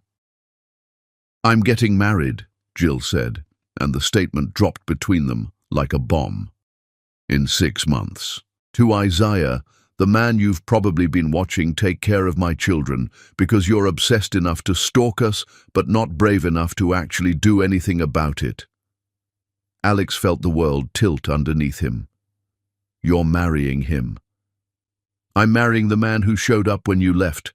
The man who loves my children like they're his own. The man who proved that real fathers are made through action, not biology. Can I meet them?" The words came out desperate and broken. "Please, Jill. Just once. Let me tell them I'm sorry. Let me explain—" "Explain what?" Jill's eyes were wet now, but her voice stayed steady. "That you were so afraid of being a father that you destroyed their mother? That you missed their entire lives because you were selfish? What exactly do you think a 5-year-old needs to hear from the man who abandoned them before they were born?" "I don't know," Alex admitted. "I just need them to know I exist, that I think about them, that I'm sorry for everything." Jill was quiet for a long moment, and Alex could see her thinking, weighing options he couldn't see. Finally, she pulled out her phone and typed something. "I'll send you an invitation to the wedding," she said. "You can come. You can meet them for exactly 10 minutes at the reception." 10 minutes, Alex repeated, and it felt simultaneously like a gift and a curse. 10 minutes, Jill confirmed. "And then you let us go. You stop following us. You stop watching them from your car. You stop trying to insert yourself into a life you gave up the right to be part of. Do you understand?" Alex nodded because words were impossible. "If I see you near us before the wedding, the invitation is revoked and I'm filing a restraining order," Jill continued. "I'm giving you this chance because I want them to someday understand that their biological father exists, even if he couldn't be their real father, but that's for them, not for you. Don't confuse the two." She got in her car and drove away, and Alex stood in the parking lot with the phantom weight of his son still in his arms. He'd held Callahan for 3 seconds, and it was the closest he'd ever been to his children, and it would have to sustain him for the next 6 months, until Jill's wedding, when he'd get exactly 10 minutes to meet the family he'd destroyed. That night in his hotel room, Alex's phone buzzed with a message from a number he didn't recognize. When he opened it, his breath caught in his throat. Photographs, dozens of them. Images that must have been taken by Jill over the years, sent now as either gift or punishment. The triplets in the NICU, impossibly tiny and covered in tubes. Jill holding them through incubator ports, her face exhausted and terrified. The children at 6 months, still small, but growing. Their first birthdays with a single candle on a cupcake. Marlowe's first day of preschool. Callahan building an elaborate block tower. Bryony dressed as a butterfly for Halloween. Every major milestone Alex had missed, documented and now sent to him like evidence of his own absence. The final image was from yesterday. All 4 of them at the park where Alex had been watching, taken by someone else's camera. Isaiah was there too, and the 5 of them were laughing about something, a family complete without Alex in the frame. Below the photos was a single message from Jill. "This is what you chose to miss. Remember that during your 10 minutes. Alex looked at each photograph until his eyes burned, trying to memorize faces and moments he'd never witnessed in person. His children had grown from transparent beings in plastic boxes to full humans with personalities and preferences and lives that had nothing to do with him. Jill had survived and thrived and built something beautiful from the ashes of what he'd destroyed, and all Alex had was guilt and regret and the promise of 10 minutes at a wedding where he'd watched Jill marry a better man. He sent back a single message. "Thank you for this. I know I don't deserve it." Jill's response was immediate and final. "You don't. But someday they might want to know you existed, and I'm doing this for them. Not for you. Never for you."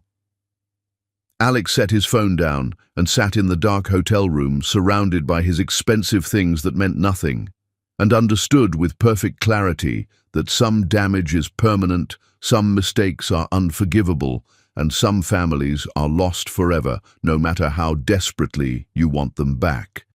He had 6 months until the wedding. 6 months to prepare for 10 minutes with the children he'd abandoned and the woman he'd destroyed.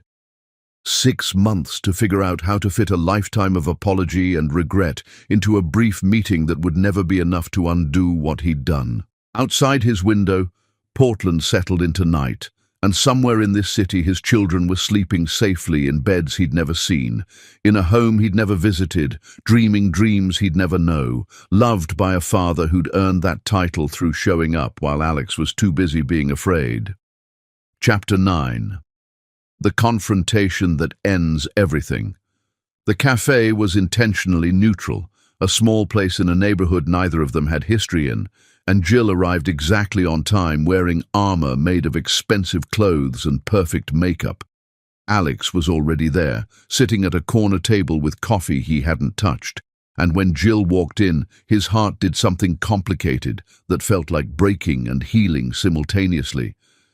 She looked different from the woman he'd destroyed 5 years ago, harder, sharper, like someone who'd been forged in fire and come out made of something unbreakable. "Thank you for meeting me," Alex said as she sat down across from him. "I'm not doing this for you," Jill said immediately. "I'm doing this so I can tell Isaiah I gave you one final conversation before we get married. This is closure for me, not absolution for you." "I understand. Do you?" Jill leaned forward, and her eyes were cold. "Do you actually understand what you did? Because I've spent 5 years wondering if you even comprehend the magnitude of how thoroughly you destroyed me." Alex opened his mouth, but Jill raised a hand to silence him. "No. You asked for this meeting, but I'm going to talk first, and you're going to listen. That's how this works." She pulled out her phone and set it on the table between them, and Alex saw it was open to a notes app with what looked like a prepared statement. I started bleeding the day after you confessed your affair, Jill said, her voice clinical and precise. Not spotting, hemorrhaging. I was in the shower and blood just poured out of me like someone had opened a faucet, and I knew immediately that I was losing the pregnancy. I called an ambulance, and while I waited for it to arrive, I genuinely thought I was going to die alone on my bathroom floor, because you'd confessed your affair the night before and left me too shocked to think straight. Alex felt bile rise in his throat, but said nothing. The paramedics told me later that if I'd waited even 10 more minutes to call, I would have bled out completely. Do you understand that? You confessed your affair and I almost died from the stress of it within 24 hours. Jill, I said you're going to listen. Her voice could have cut glass. At the hospital, they told me I was having placental abruption, which is when the placenta detaches from the uterine wall. It's fatal for the babies and potentially fatal for the mother. The cause? Severe emotional trauma and physical stress. Medical terminology for what you did to me. She looked down at her phone and continued reading from her notes. They tried to stop the labor but couldn't. At 22 weeks, the babies were delivered by emergency cesarean. Do you know what babies look like at 22 weeks, Alex? They're transparent. You can see their organs through their skin. Each of mine weighed about 1 pound, and the doctors gave them a 30% chance of survival. 30%, less than a coin flip. Alex's hands were shaking so badly he had to clasp them together under the table. Baby A stopped breathing twice in the first hour. They revived him both times, but his lungs were so underdeveloped that they didn't think he'd make it through the night. Baby B had brain bleeding and a heart murmur. Baby C was the strongest, but even she needed machines to breathe for her. Jill's voice cracked slightly, but she powered through. I spent 4 months living in a room at the Ronald McDonald House. Every day I sat by 3 incubators and watched my babies struggle to survive. Every single day I thought one or all of them might die, and I'd have to figure out how to bury children who'd never had a chance to live because their father was so afraid of responsibility that he destroyed us. I'm so sorry, Alex managed to say, and the words were pathetically inadequate.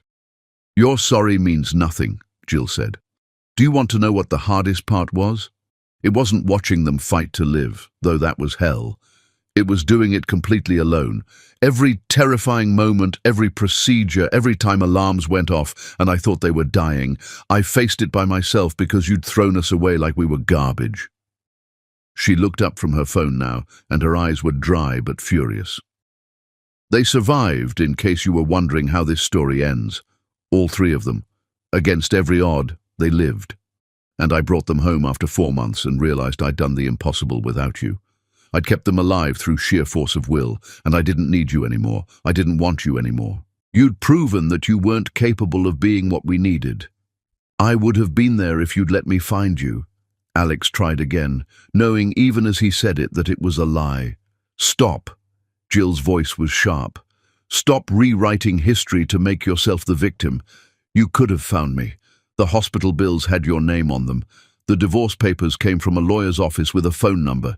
You chose not to pursue it because pursuing it would have meant facing what you'd done. And you've always been too much of a coward to face hard things. The accuracy of it silenced him completely. But here's what you really need to know, Jill continued, and her voice softened slightly. I'm grateful now. I'm grateful you left, because it forced me to become someone stronger than I ever would have been if you'd stayed. I built a career from nothing. I raised 3 incredible children without your help. I found a man who loves me without conditions, and my children without reservation.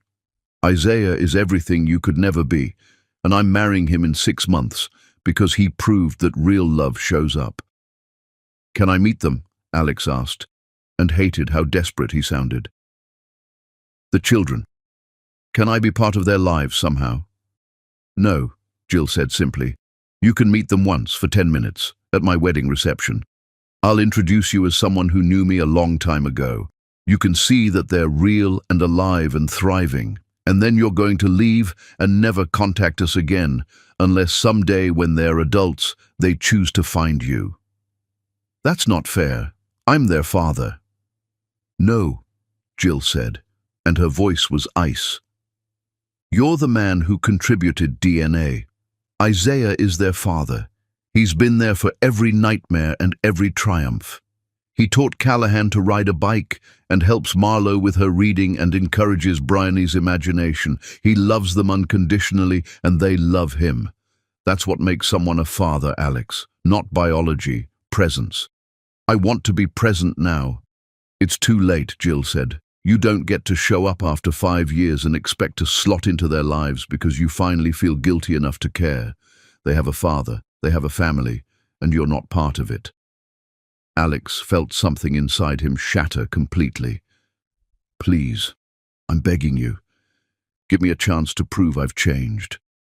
You haven't changed, Jill said, standing up.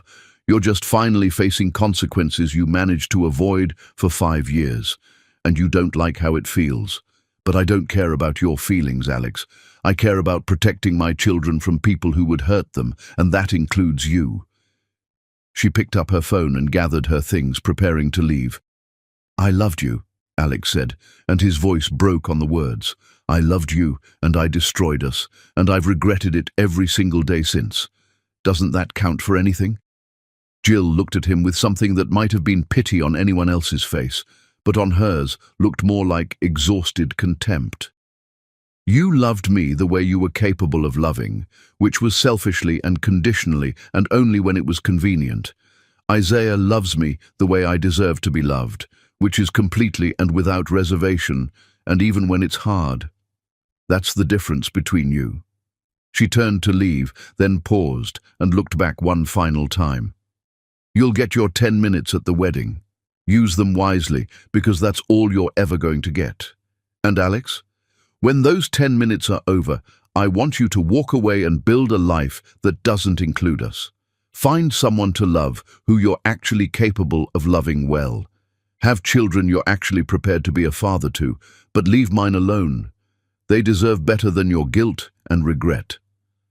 Then she was gone, and Alex sat in the cafe alone while other people had normal conversations around him, and he understood that this was the end.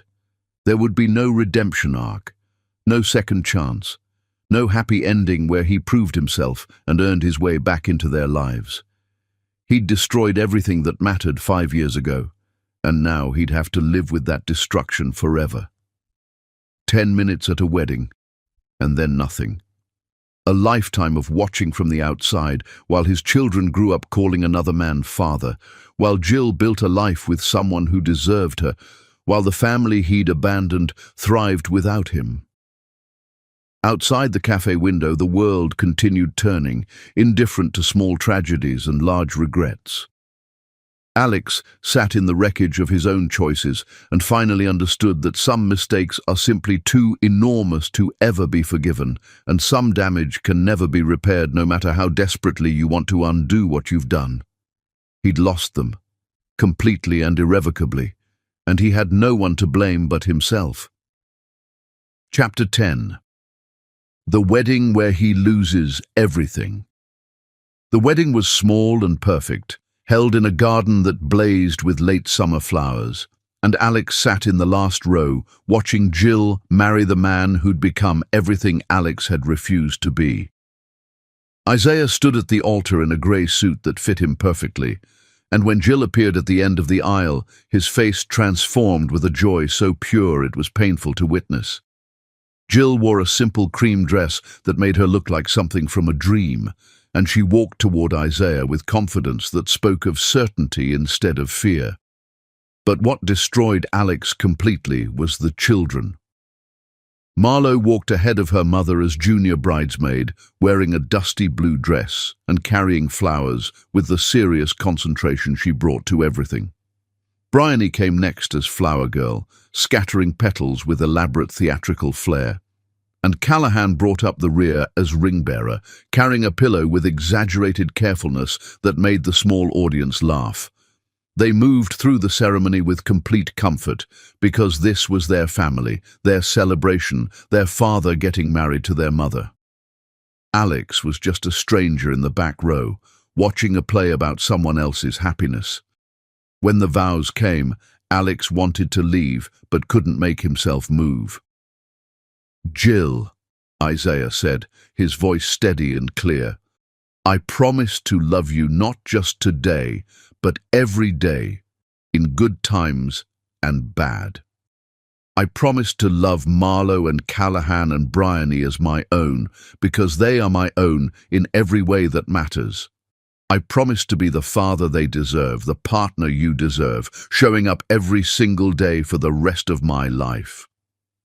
Jill was crying now, happy tears that came from joy instead of pain.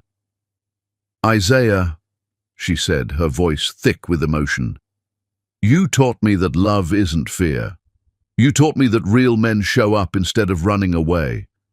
You taught me I deserve to be happy, and then you gave me happiness without conditions. Thank you for loving my children like they've always been yours. Thank you for proving that family is built through choice and consistency, not just biology."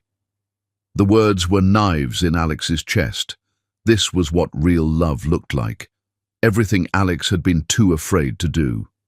"I now pronounce you husband and wife," the officiant said, and Isaiah kissed Jill while the triplets cheered. The five of them stood at that altar as a unit, complete and whole, and Alex understood that there was no space left for him in that family portrait. At the reception, Jill walked toward him with all three children, and Alex's heart began hammering so hard he thought everyone could hear it. "Kids," Jill said, kneeling to their level, "this is Alex Andrews. He's someone who knew your mom a long time ago, before you were born." Three pairs of eyes studied him with frank assessment. Alex knelt down to match their height, trying to memorize every detail of their faces. "Hi," he managed to say, and his voice sounded broken. "Hi," Marlo said politely. "Are you Mommy's old friend?" "Something like that," Alex said, and the lie tasted like ash. Callahan was more focused on the action at the other side of the reception. "Mom, can we go dance now? Dad said he'd teach us a new spin." "Dad." The word came so naturally from his son's mouth, and it meant Isaiah, and Alex felt like someone was slowly pulling his heart out through his ribs. "In a minute, baby," Jill said. "Say hello to Alex first." "Hello," Callahan said dutifully. Then to Alex, "Do you know our dad?" The question was innocent and devastating. Alex forced himself to shake his head. "No, I don't." "He's the best," Callahan continued, obviously proud. "He builds stuff with me and teaches me about balance and momentum and all kinds of cool things." "That sounds wonderful," Alex said, and meant it, even though every word felt like swallowing glass. Bryony stepped closer and studied Alex's face with disturbing intensity. "You look sad," she announced. "Are you sad?" "A little bit," Alex admitted, because lying to her felt impossible. "Here," Bryony said, pulling a flower from her basket and pressing it into his hand. "Flowers make people happy. My dad taught me that." My dad. Alex closed his fingers around the flower and felt something inside him crack completely. Marlo was still watching him with those serious eyes that saw too much. "Why are you sad at a wedding? Weddings are supposed to be happy." "Sometimes people are sad and happy at the same time," Alex said. "Happy for your mum, because she found someone wonderful, but sad about other things." "Marlo, enough questions," Jill interjected gently. "Why don't you three go find Isaiah and start that dancing he promised you?" The children ran off without a backward glance, already forgetting Alex existed, and he watched them throw themselves into Isaiah's arms with complete trust. Isaiah caught them easily, laughing, and swung Bryony around while Marlo and Callahan grabbed his other arm, demanding attention. "That's all you get," Jill said quietly, standing beside Alex now.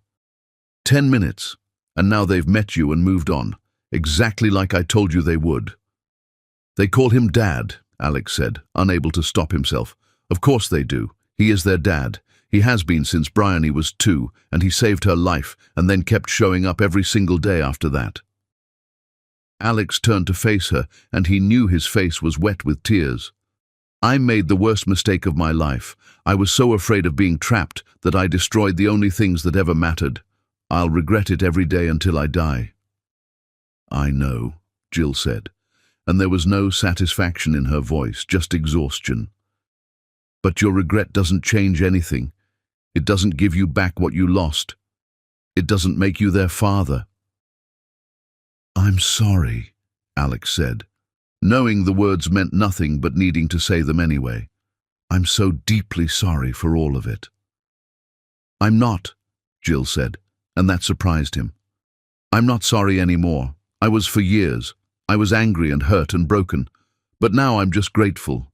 Grateful I survived. Grateful my children are healthy and happy. Grateful I found Isaiah who loves me without conditions. You destroying us was the worst thing that ever happened to me, but it led to the best thing too. I wouldn't have this life if you'd stayed. The truth of it hit him like a physical blow. His absence had created space for Isaiah. His cowardice had forced Jill to become stronger. I should go, Alex said. Yes, you should, Jill agreed. And Alex, this is goodbye. Not see you later or until next time. Just goodbye. Don't contact us again. Let us have our lives without you haunting the edges of them. What if someday they want to know me? Alex asked desperately. Then when they're adults and they ask about you, I'll tell them the truth. That you existed, that you weren't capable of being their father when it mattered. And if they want to find you then, that'll be their choice to make. But until that day, if it ever comes, you stay away from us. Completely. Alex nodded because there was nothing else to do. He watched Isaiah dance with all 3 children at once, watched Jill join them with her wedding dress swirling around her legs, watched his family celebrate without him. Then he turned and walked away from the reception, got in his car and drove. He made it 3 blocks before he had to pull over because he was crying too hard to see the road. Great heaving sobs that came from somewhere so deep inside him he thought they might never stop. He'd held Callahan for 3 seconds at a playground. He'd spent 10 minutes meeting his children at their mother's wedding, and that was all he would ever have. His phone buzzed with a message from an unknown number. When he opened it, he found a single photograph. Jill had sent him a picture from the wedding. Isaiah stood in the center with a child in each arm, and Bryony on his shoulders, all of them laughing. Jill stood beside them with her hand in Isaiah's, and the 5 of them looked like exactly what they were, a complete family that had no missing pieces. Below the photo was a message. This is what love looks like when someone is brave enough to choose it. I hope you find that someday with someone else. But it won't be with us. Goodbye, Alex. Alex stared at that photograph until his vision blurred completely. He'd lost them, not just today, but 5 years ago when he'd confessed his affair and watched Jill walk out bleeding. Everything since then had just been the slow realization of what he'd destroyed in that single moment of cowardice. He caught the next flight back to New York, leaving Portland and his children and any fantasy of redemption behind. That night in his penthouse, Alex looked at the photograph Jill had sent one final time. Then he deleted it, because keeping it felt like torture he didn't deserve to indulge in. He opened his laptop and wrote everything he felt into a document he'd never send, pouring out regret and understanding and the permanent knowledge that he'd been given something precious and thrown it away because he'd been too afraid to hold on. When he finished, Alex saved the document with their names as the title, Marlowe, Callahan and Bryony.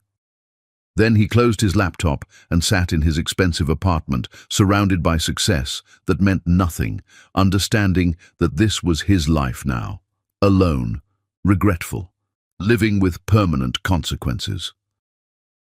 Across the country in Portland, Jill danced with her husband while their children spun around them in celebration. She'd survived Alex's destruction and built something beautiful from the ashes. She'd found a man who proved that real love shows up, and she'd raised 3 extraordinary children who would never know the pain of an absent father because Isaiah had filled that space completely. Driving home through the dark streets, Jill felt something she hadn't felt in 5 years: complete peace. She'd survived what should have killed her. She'd built a career and a life and a future that had nothing to do with the man who'd destroyed her. Alex was gone now, finally and permanently, and Jill was free. At home, Isaiah carried sleeping children to their beds while Jill changed out of her wedding dress. When they finally collapsed onto their own bed, exhausted and happy, Isaiah pulled her close. "How are you feeling?" he asked. "Like I finally let go of something I've been carrying for too long," Jill said. "Alex got his 10 minutes. He met them. And now he's gone, and we get to just be us." "I'm proud of you," Isaiah said, "for surviving him, for being strong enough to close that door." Jill was quiet for a moment, then said something she'd never admitted out loud before. "I used to think about what life would have been like if he'd stayed. But now I know the truth. If he'd stayed, I never would have found you. I never would have become this person. His leaving broke me, but it also rebuilt me into someone stronger." "His loss," Isaiah said. "My gain." "Our gain," Jill corrected, gesturing toward the bedrooms where their children slept. "All of ours." They fell asleep, wrapped around each other, and in the morning they woke to 3 children jumping on their bed demanding pancakes. Isaiah made breakfast while Jill refereed disputes, and the chaos was beautiful and messy, and exactly what family was supposed to be. Alex's name never came up again. The children had met him and forgotten him in the way of young kids who don't hold on to things that don't matter. And he didn't matter to them because he'd never been there, never earned a place in their memories, never done the work required to be called father. Life continued without Alex in it. Marlowe started kindergarten and excelled immediately. Callahan began building increasingly complex structures. Bryony continued seeing magic in everything. And Isaiah was there for all of it, the man who'd chosen them when choosing them was complicated, who'd proven through years of consistency that love wasn't about biology, but about showing up.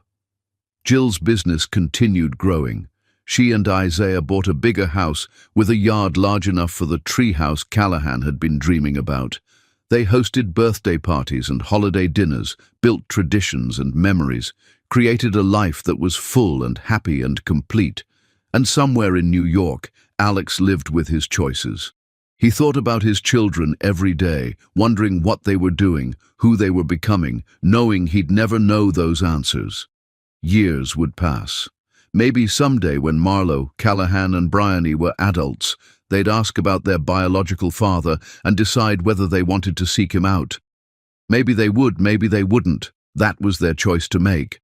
But for now, they were happy children with a mother who'd survived impossible things to keep them safe, and a father who'd proven every day that family was built through love instead of blood.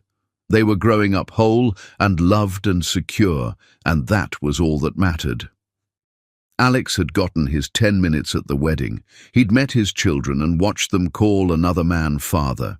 He'd said goodbye to Jill and understood that some mistakes are permanent, and now he had to live with that knowledge forever. The story ended the way it had to, with Jill and Isaiah and their 3 children building a beautiful life together, while Alex lived with the permanent consequences of choosing fear over love. No reconciliation, no forgiveness, no second chances, just the life Jill built from survival, and the life Alex destroyed through cowardice, and the enormous distance between them that would never be crossed again. Some families are made through biology, others are made through choice and consistency and love that shows up every single day. Isaiah and Jill had built the second kind, and it was real and strong and complete without Alex in it. That was the truth, brutal and final. Alex had lost everything that mattered, and Jill had found everything she deserved, and those 2 realities would exist separately, forever. The end.